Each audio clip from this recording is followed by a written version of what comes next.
اللہ اللہ اللہ اللہ اللہ اللہ۔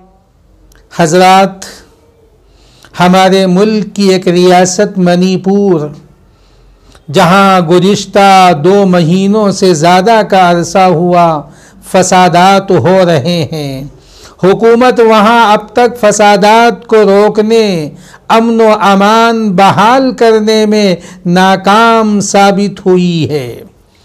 منی پور میں فسادات ہو رہے ہیں، خون خرابہ ہو رہا ہے، ظلم و زیادتی ہو رہی ہے، حق تلفی ہو رہی ہے، قتل و غارت گری شباب پر ہے، جانی مالی نقصان ہو رہا ہے۔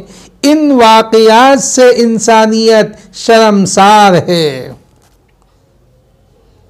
ملک کے وزیر اعظم جب بیرون اپنے سفر پہ جاتے ہیں اور وہاں ان سے پوچھا جاتا ہے کہ آپ کے ملک کی ایک ریاست منی پور میں اتنے دنوں سے فسادات ہو رہے ہیں، ظلم و زیادتی ہو رہی ہے، خون خرابہ ہو رہا ہے، کیا وجہ ہے کہ حکومت اب تک وہاں فسادات کو روکنے، امن و امان بحال کرنے میں ناکام ہے؟ وزیر اعظم کہتے ہیں کہ یہ ہمارا گھریلو معاملہ ہے، آپس کا معاملہ ہے، داخلی معاملہ ہے، ہم اسے حل کر لیں گے۔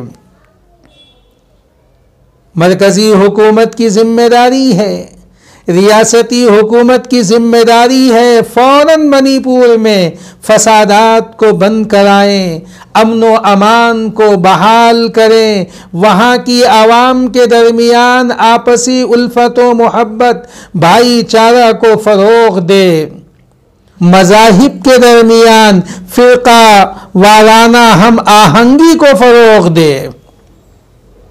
منی پور میں فسادات کے دوران خواتین پہ جو ظلم ہوا ہے یا اب ان پہ جو ظلم ہو رہا ہے، الفاظ بیان کے لیے نہیں ہیں۔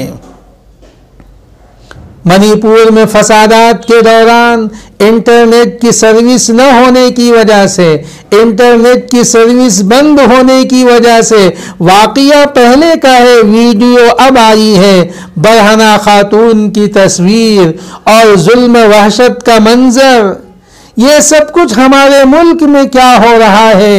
ہمارا ملک کہاں پہنچ گیا ہے؟ ہمارا ملک تو تہذیب و تمدن کا گہوارہ ہے۔ یہاں کی شرافت، یہاں کی انسانیت نوازی کی دنیا بھر میں مثال دی جاتی ہے۔ ہم وزیر اعظم سے مخاطب ہیں، منی پور کے گورنر سے مخاطب ہیں، منی پور کے وزیر اعلیٰ سے مخاطب ہیں، تو ادھر ادھر کی نہ بات کر، یہ بتا کہ قافلہ کیوں لوٹا؟ تو ادھر ادھر کی نہ بات کر، یہ بتا کہ قافلہ کیوں لوٹا؟ مجھے رہزنوں سے غرض نہیں، تیری رہبری کا سوال ہے۔ بزرگان محترم، نوجوانان ملت،